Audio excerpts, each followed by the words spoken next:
চলছে রাশিয়া ইউক্রেনের ভয়াবহ যুদ্ধ। ইউক্রেনের ছোট্ট গ্রামের এক সাধারণ ম্যাথের শিক্ষক তার স্ত্রীর হত্যার প্রতিশোধ দিতে হয়ে ওঠে অতি ভয়ঙ্কর একজন স্নাইপার, যার প্রতিটি শট কেবল আঘাত হানত রাশিয়ান আর্মিদের মাথায়। কিভাবে সে সাধারণ থেকে অতি সাধারণ হয়ে উঠল, আর অদ্বিতীয় কি সে পেরেছিল তার স্ত্রীর হত্যার প্রতিশোধ নিতে? বন্ধুরা, আজ আমি এক্সপ্লেন করতে যাচ্ছি সম্প্রতি মুক্তি পাওয়া স্নাইপার দ্য হোয়াইট রিভেন মুভির গল্প। পুরো ভিডিও দেখলে তুমি অবাক হয়ে যাবে যে এই স্নাইপাররা কি মারাত্মক জিনিস। তো আর দেরি কেন, চলো শুরু করে দেই আমাদের আজকের এক্সপ্লেনেশন। এই মুভির প্রধান চরিত্রের নাম মিকোলা। সে একজন স্কুল টিচার, কিন্তু মিকোলা থাকে ইউক্রেনের একদম প্রত্যন্ত অঞ্চলে, যেখানে দূর দূরান্তেও কোনো মানুষ বাস করে না। এই নির্জন পরিবেশে তার একমাত্র সঙ্গী তার স্ত্রী নাস্তিয়া। তারা তাদের জীবনযাপন খুব সুখে শান্তিতে পার করছিল। নাস্তিয়া খুব ভালো ড্রয়িং করতে পারতো, আর সেই সাথে কাঠ দিয়ে নানা রকম সুন্দর জিনিস বানাতে পারতো। তাদের বাড়িতে কোনো টিভি, ইন্টারনেট, এমনকি মোবাইল ফোনও ছিল না, তাই বর্তমান পৃথিবীতে কি চলছে সেটা তারা জানতো না। মিকোলার বাড়ি থেকে বেশ দূরে ছিল তার স্কুল, সেখানে প্রতিদিন যাওয়ার জন্য মিকোলা সাইকেল চালাতো। টিচার হিসেবে সে খুবই ব্রিলিয়ান্ট ছিল, বিশেষ করে ম্যাথমেটিক্সে তার জ্ঞান ছিল অসাধারণ। একদিন মিকোলা স্কুলের টিফিনের সময় টিভিতে দেখতে পায় যে ইউক্রেনের ক্রিমিয়া শহরে রাশিয়ান বাহিনী হামলা চালিয়েছে। তখন মিকোলা বুঝতে পারে তার দেশের অবস্থা খুব একটা সুবিধাজনক না। এদিকে মিকোলা যে ক্লাসে পড়াতো সেখানে এক অতি বেয়াদব ছেলে ছিল, যে মিকোলাকে একদমই পছন্দ করতো না। সে প্রকাশ্যেই তাকে অপমান করে খুব মজা পেত, কিন্তু মিকোলা অনেক ঠান্ডা মেজাজে তাকে হ্যান্ডেল করার ট্রাই করতে থাকে। একদিন কিছু সাংবাদিক আসে মিকোলা আর নাস্তিয়ার বাড়িতে তার ইন্টারভিউ নেওয়ার জন্য, কারণ তারা অন্যদের তুলনায় অনেক আলাদা ছিল এবং পুরো পৃথিবীর সবকিছু থেকে কেন তারা নিজেদেরকে হাইড করে রেখেছিল সেটাই জানার প্রধান উদ্দেশ্য ছিল তাদের। সেখান থেকে আমরা জানতে পারি মিকোলার ওয়াইফ প্রেগনেন্ট ও তারা এই পরিবেশেই তাদের নিজেদের সন্তান জন্ম দিতে চায়।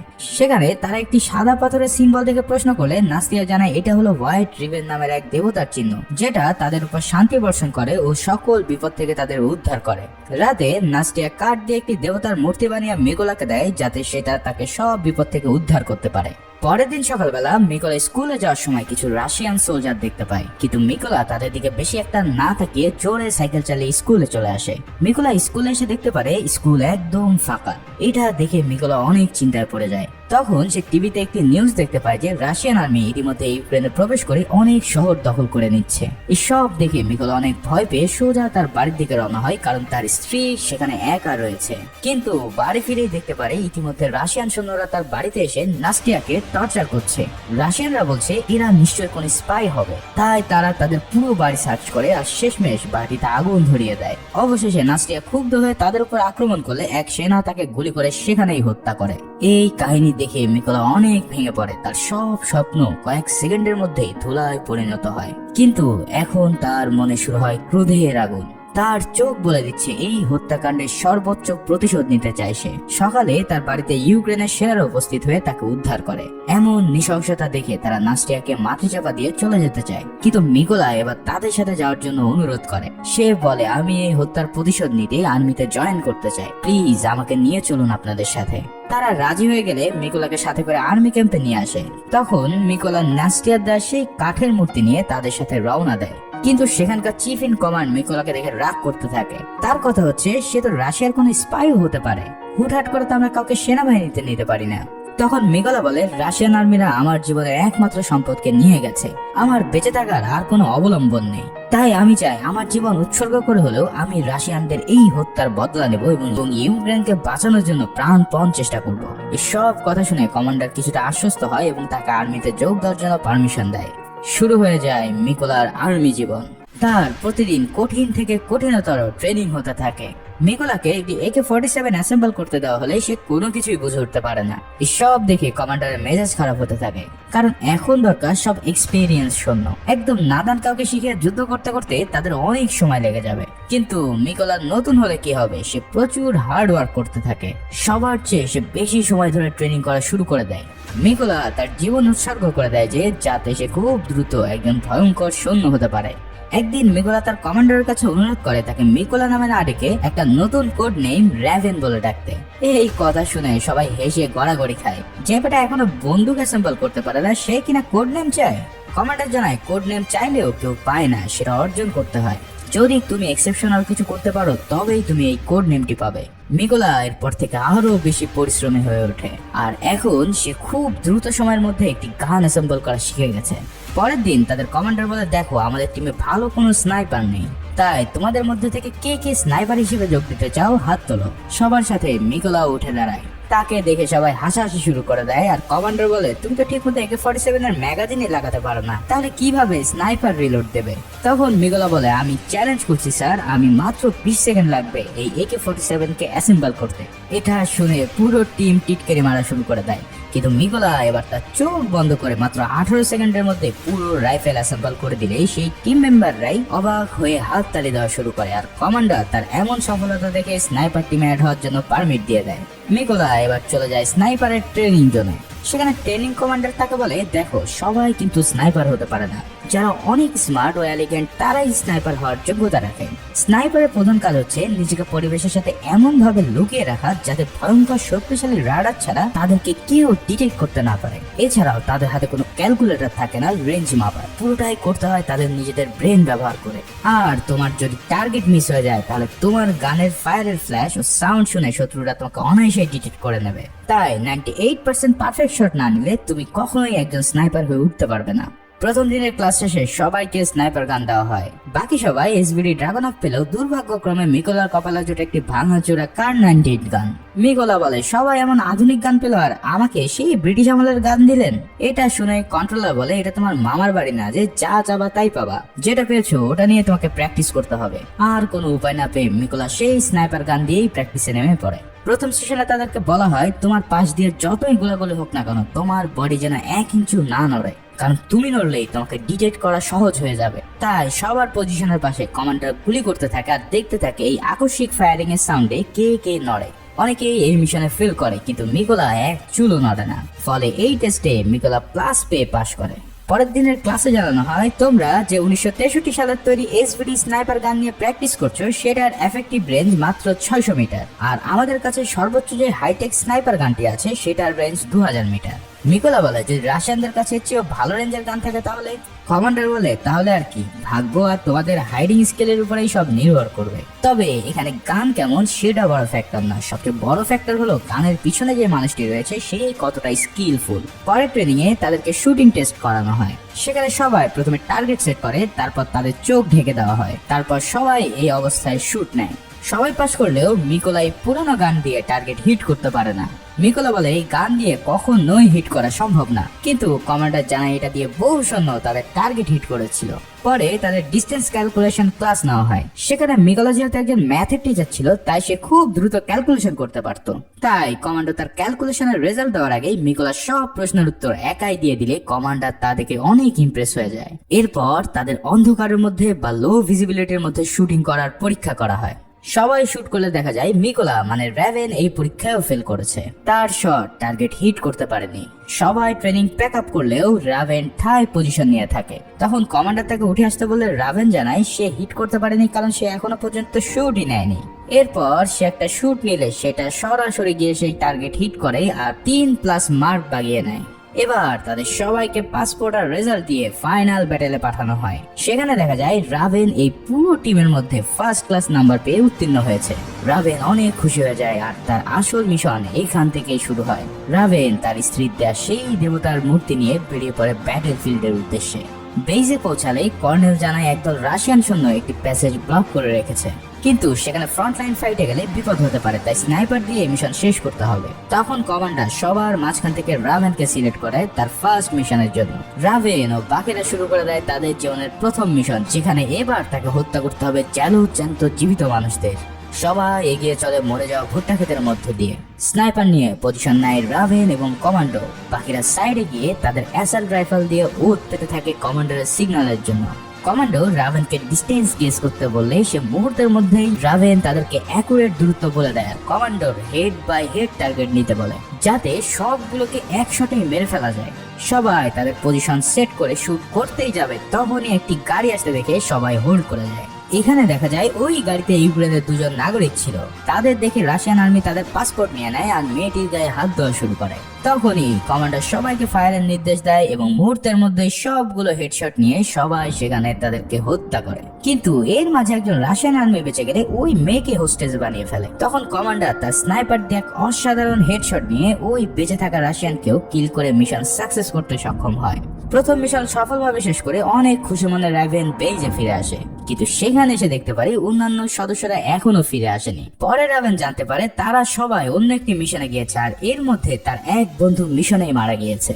তাদের যে হত্যা করেছে তার নাম সেরি। সেরি হলো রাশিয়ার সবচেয়ে দুর্ধর্ষ এবং ভয়ঙ্কর একজন স্নাইপার, যে কিনা 5 কিলোমিটার দূর থেকেও টার্গেট নিতে সক্ষম। সেই সাথে সেই সব অপারেশনের ভিডিও রেকর্ড করে তা ইন্টারনেটে ছড়িয়ে দেয়, যাতে পুরো ইউক্রেনের অন্যান্য আর্মিদের মনোবল ভেঙে দেওয়া যায়। কিছুদিন পর তাদের আবারও একটি নতুন মিশনে যাওয়ার জন্য অর্ডার আসে। রাভেন সহ বাকি টিমের মেম্বার সেই অপারেশন ফিল্ডে পৌঁছায় এই মিশনকে সাকসেস করার জন্য। প্রথমেই রাভেন তার বন্ধুদের নিয়ে পুরো অঞ্চলে বোমা সেট করে আর দূরে গিয়ে রাশিয়ান আর্মিদের জন্য অপেক্ষা করতে থাকে। কিছুক্ষণের মধ্যেই সেখানে রাশিয়ান আর্মিরা চলে আসে, আর সব থেকে অবাক করা বিষয় সে দেখতে পায় যে তার স্কুলে যেই ছাত্র তাকে সব সময় বুলিং করতো, সে এই রাশিয়ান আর্মিদের সাথে হাত মিলিয়ে তার টিমে জয়েন করেছে। এটা দেখে রাভেন বেশ ভরকে যায়। হাজার হলেও সে একসময় তার স্টুডেন্ট ছিল। কমান্ডার তাকে শুট করার জন্য নির্দেশ দিলেও রাভেন একটু অপেক্ষা করে, কিন্তু দেশ ও প্রফেশনাল কথা চিন্তা করে রাভেন তার আবেগকে কন্ট্রোল করে নেয় আর শট নেয় ওই সেট করা বোমের উপরে। সাথে সাথে এক বড় বিস্ফোরণে পুরো টিমের সবাই সেখানে ধূলিসাৎ হয়ে যায়। পরে কমান্ডার তাকে বলে, তুমি শট নিতে এত দেরি করলে কেন? রাভেন জানায়, ওই সেনাদের মধ্যে আমার স্কুলের একজন ছাত্র ছিল, তাই মন চাই দিচ্ছিল তাকে হত্যা করার। কিন্তু আমার কাছে এখন দেশই বড়, শত্রু যেই হোক না কেন তাকে শেষ করাই আমার প্রধান উদ্দেশ্য। এরপর তারা একটা বেস ক্যাম্পে ফিরে আসে, আর সেখানে দেখা যায় যে কর্নেল এখন বেশিরভাগ সময় রাভেনের সাথে পার করছে, কারণ রাভেন ওরফে মিকোলার উপর তার এখন অগাধ বিশ্বাস এবং ভরসা। কর্নেল এবার রাভেনকে তার পরিবারের ছবি দেখায় আর বলে, আমার দুটো মেয়ে, কিন্তু তারা জানে না আমি আর্মির কর্নেল হিসেবে জব করছি। তারা জানে আমি হয়তো কোনো একটা বড় ব্যবসা করছি। তখন রাভেনও তার স্ত্রীর দেয়া শেষ স্মৃতি তাকে দেখায় আর বুঝিয়ে দেয়, আমিও এখানে এসেছি আমার প্রতিশোধ নেওয়ার জন্য।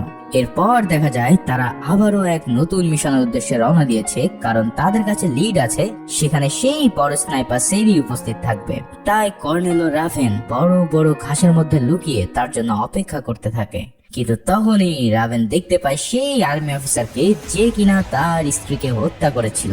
এটা দেখে তো তার মাথা পুরোই খারাপ হয়ে যায়। সে কর্নেলের কাছে শট নেওয়ার জন্য পারমিশন চায়, কিন্তু কর্নেল বলে এখনই না, সবাইকে আরেকটু ডিস্ট্রাক্ট হতে দাও। কিন্তু রাভেন এই প্রতিশোধ নেওয়া কোনোভাবেই মিস করতে চাইছিল না। সে আবারও পারমিশন নেয় আর কর্নেল আবারও তাকে তা নাকচ করে দেয়। ঠিক সেই সময় আর ধৈর্য রাখতে না পেরে ওই সেনাকে টার্গেট করে রাভেন শুট নেয় আর তাকে হত্যা করে। কিন্তু এতে করে রাশিয়ান টিম বুঝে ফেলে এখানে স্নাইপার চলে এসেছে, আর সেই কুখ্যাত স্নাইপার সেরি তার স্কুপ দিয়ে তাদের লোকেশন বের করে ফেলে। ফলে কিছু বুঝে ওঠার আগেই সেরি এক শট নিয়ে কর্নেলের বুক এফোর করে দেয়। রাভেন কোন রকম কর্নেলকে নিয়ে পালিয়ে যেতে সক্ষম হয়, কিন্তু বেইজে ফিরে এসে দেখে কর্নেল সেই গুলির আঘাতে সেখানেই মারা গিয়েছিল। এটা দেখে রাভেন পুরোই ভেঙে পড়ে। তার এই বোকামির কারণে আজ তার কাছের মানুষ জীবন দিয়ে দিল। সেই সাথে রাভেন শপথ নেয় যে এই সেরিকে সে যে করেই হোক খুঁজে বের করবে এবং তাকে হেডশট মেরে কর্নেলের হত্যার প্রতিশোধ নেবে। তাই সে এবার একাই বেরিয়ে পড়ে রাশিয়ানদেরকে শেষ করার জন্য। এক ঘন জঙ্গলের মধ্যে সে পুরোই গিরগিটিদের মতন মিশে গিয়ে অপেক্ষা করতে থাকে রাশিয়ান স্নাইপারদের জন্য। অনেক খোঁজাখুঁজি করে সে রাশিয়ানরা কোনো স্নাইপার দেখতে না পেরে যেই একটা স্নাইপার তার মাথা তুলে সাথে সাথে রাভেন একটি হেডশট নিয়ে তাকে ডেড বানিয়ে দেয়। অন্য স্নাইপার সেটা টের পেলে খুঁজতে খুঁজতে রাভেনকে পেয়ে যায় আর শট নেয়, কিন্তু সেটা রাভেনের হাতে লেগে বের হয়ে গেলে রাভেন তার মারাত্মক শট নিয়ে এই স্নাইপারেরও হেড ফুটো করে দেয়। পরের সিনে দেখা যায় রাভেন এক গোপন আস্তানায় তার জখম সারিয়ে তুলছে আর যুদ্ধের পরিস্থিতি সম্পর্কে জানার চেষ্টা করছে। তখন ইউক্রেনের আর্মি হেড তাকে ফোন দিয়ে জানায়, আমরা সেই স্নাইপারকে খুঁজে পেয়েছি যে কিনা কর্নেলকে মেরেছিল। তুমি দ্রুত সবকিছু গুছিয়ে বেজে চলে আসো। রাভেনও এক মুহূর্ত দেরি না করে বেজে উপস্থিত হয় আর এই মিশনের জন্য পুরো রিসার্চ করতে থাকে। সেখানে থাকা কমান্ডার জানায় এই সেরি যেন তেন কোনো স্নাইপার না, সে পুরো 5 কিলোমিটার দূর থেকে নিখুঁত টার্গেট নিতে পারে। সেই সাথে সে এমন ভাবে নিজেকে লুকিয়ে রাখতে পারে যা খালি চোখে ধরা প্রায় অসম্ভব। আর সেই সাথে এইসব ভিডিও করে সে টুইটারে পোস্ট করে দেয়। আমরা তার এই পোস্ট করা লোকেশন ট্র্যাক করে বের করতে পেরেছি যে সে এখন কোথায় আছে। কিছু আর্মি বলে তাহলে আমরা সেখানে মাইন পুঁতে রাখি, তাহলেই তো কিছু খতম হয়ে যাবে, তাই না? কিন্তু রাভেন বলে যতক্ষণ আমরা মাইন পুঁতবো ততক্ষণ আমাদের সবাইকে এসে হেডশট মেরে উড়িয়ে দেবে। তাই কর্নেল বলে আমরা 2 গ্রুপে ভাগ হয়ে সেখানে যাব। এক গ্রুপ সামনে থেকে স্নাইপারদেরকে বিজি রাখবে আর অন্য গ্রুপ পিছন থেকে অ্যাটাক করবে। ফলে যখন তারা ডিস্ট্র্যাক্ট হয়ে পড়বে তখন এই সুযোগে রাভেন ভিতরে প্রবেশ করে সেরিকে খতম করে দেবে। যেই প্ল্যান সেই কাজ। তারা এই মিশনে পরের দিন সকালেই নেমে পড়ে। তারা ছদ্মবেশ নিয়ে খুব সন্তপনে ক্রলিং করতে করতে সামনে আগাতে থাকে। এদিকে সেরিও তার পজিশন নিয়ে পেট্রোলিং করছে যে কোথাও কোনো স্নাইপার আছে কিনা তা বোঝার জন্য। রাশিয়ানদের এই বেজে আরো 5 জন স্নাইপার ছিল, তারাও কেউ চেক করে কোনো কিছু দেখতে পায় না। চারিদিক থেকে রাশিয়ান স্নাইপাররা ধীরে ধীরে সামনে আগাতে থাকে। অন্যদিকে রাভেন সারা রাত ধরে ধীরে ধীরে ক্রলিং করে একদম বেজের মধ্যে উপস্থিত হয়, কারণ এই রাস্তায় সেভাবে ধীরে ধীরে না আগালে স্নাইপাররা তাকে শট দিয়ে দিত। এরপর রাভেন তার গানের সাইলেন্সার লাগিয়ে কমান্ডারকে জানায় সে ভিতরে যাওয়ার জন্য রেডি। ইতিমধ্যে কর্নেল পুরো স্নাইপার টিমের স্ট্যাটাস জেনে নেয় এবং সবাইকে বলে তাদের শট রেডি রাখার জন্য। প্রতিটি স্নাইপার এক একজন করে আলাদাভাবে তাদের স্নাইপিং রাইফেল দিয়ে তাক করে রাখে, আর কর্নেল অর্ডার দেওয়ার সাথে সাথেই সবাই একযোগে শট নিয়ে সবগুলোকে একসাথে মাটিতে শুইয়ে দেয়। অন্যদিকে রাভেন শান্তপনে এগিয়ে গেলে দুজন স্নাইপারের সামনে হুট করে এসে উপস্থিত হয় আর সাইলেন্সার লাগানো গান দিয়ে তাদেরকে কিল করে দেয়। এদিকে কর্নেল হ্যাভি মেশিন গান দিয়ে ফাঁকা গুলি করে সেরির ফোকাস ডিস্ট্রাক্ট করে দিলে সেরি তার চিফ স্নাইপার কমান্ডোদের স্ট্যাটাস সম্পর্কে জানতে চায়, কিন্তু ইতিমধ্যে তার 2 প্রধান সহকারীর একটাকে রাভেন তার স্নাইপার দিয়ে খেয়ে দিয়েছে। সেরি এবার তার গার্ডদেরকে কল দেয়, কিন্তু সেখানেও কোনো রেসপন্স না পেলে এবার সে তার পজিশন ছেড়ে ছাদে চলে আসে দেখার জন্য। এখানে এসে সে দেখতে পায় তার প্রধান সহকারী ইতিমধ্যে অক্কা পেয়েছে। এটা দেখে তার হার্টবিট বেড়ে যায় আর ভয়ে ব্যাকআপ টিমকে কল করে দিয়ে পুরো পরিস্থিতি জানায়। ব্যাকআপ টিম বলে আমরা 10 মিনিটের মধ্যে এসে হাজির হচ্ছি, ততক্ষণ তুমি হোল্ড করে থাকো। কিন্তু রাভেন ইতিমধ্যে ভিতরে চলে এসে সেরির দ্বিতীয় সহকারীকে মারতেই যাবে, এমন সময় সে সেরির পজিশন দেখতে পায় আর তাকে না মেরে সে একদম সেরির উপর অ্যাটাক করে। উপর থেকে লাফ দিয়ে রাভেন তার হাতে থাকা ছুরি দিয়ে সেরির গলায় ঢুকিয়ে দিয়ে তাকে চির বিদায় জানিয়ে দেয়। এখানে সেরির এমন ফাইট না করে আচমকা অক্ষ পাওয়া দেখে আমি বেশ হতাশই হলাম। যাই হোক, সেরির অন্য সহকারীকে রাভেন এবার গ্রেনেড মেরে উড়িয়ে দেয় আর সেরির M82B নিয়ে অপেক্ষা করতে থাকে সেই ব্যাকআপ টিমের জন্য। ব্যাকআপ টিম রেঞ্জের মধ্যে এলেই রাভেন সেরির গান দিয়ে শট নিয়ে ড্রাইভারকে ফেলে দেয়। বাকি সকল আর্মিরা গাড়ি থেকে নেমে স্মোক বোম দিয়ে পুরো এলাকায় ধোঁয়া সৃষ্টি করে যাতে কেউ তাদেরকে দেখতে না পায়। কিন্তু আগে থেকে টার্গেট নিয়ে থাকা সকল ইউক্রেনিয়ান স্নাইপার সেই ধোঁয়ার মধ্যে থেকেও টপ একটা একটা করে আর্মিদেরকে উপরে পাঠাতে থাকে, আর একদম শেষে দেখা যায় সেখানে আর কেউ জীবিত অবস্থায় দাঁড়িয়ে নেই। অবশেষে রাভেনের অর্থাৎ মিকোলার সব ব্যক্তিগত প্রতিশোধের সমাপ্তি হলো। তাই সে এবার চলে আসে তার বাড়িতে, যেখানে নাস্টিয়াকে কবর দেওয়া হয়েছিল। সেখানে সে মিকোলা বলে আমি তোমার এবং কর্নেলের হত্যার প্রতিশোধ নিয়েছি, এবার সময় এসেছে দেশের হয়ে প্রতিশোধ নেওয়ার। আমাকে যেতে হবে দেশ বাঁচানোর জন্য, যদি বেঁচে থাকি তাহলে আবারও এখানে দেখা হবে তোমার সাথে। এই বলে মিকোলা আবারও বেরিয়ে পড়ে নতুন অপারেশনে, আর এরই মধ্যে দিয়ে এই মুভিটি এখানেই শেষ হয়।